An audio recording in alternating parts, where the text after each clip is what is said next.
Russian Defense Ministry said the city of Lyman had been, as he said, completely liberated by a joint force of Russian soldiers and the Kremlin-backed separatists, who have waged war for 8 years in the industrial region bordering Russia.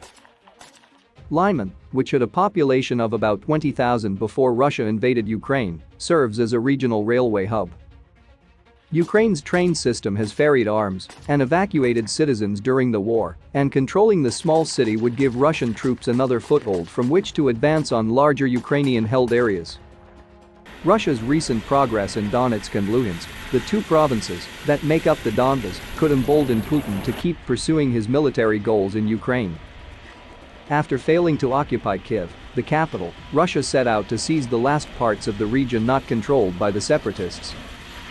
If Russia did succeed in taking over these areas, it would highly likely be seen by the Kremlin as a substantive political achievement and be portrayed to the Russian people as justifying the invasion, the British Ministry of Defense said in a Saturday assessment.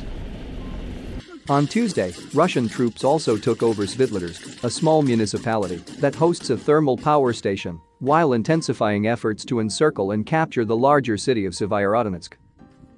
Fighting continued Saturday around Sevyerodonetsk and nearby Lysychansk, which are the last major areas under Ukrainian control in Luhansk province. Zelensky called the situation in the east was difficult but expressed confidence his country would prevail with help from Western weapons and sanctions. If the occupiers think that Lyman or Sevyerodonetsk will be theirs, they are wrong. Donbas will be Ukrainian, he said.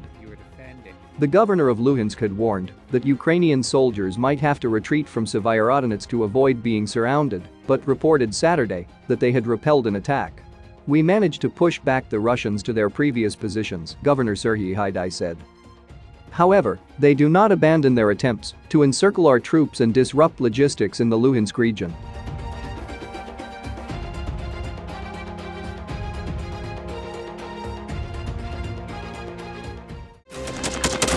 Thanks for watching, and don't forget to subscribe.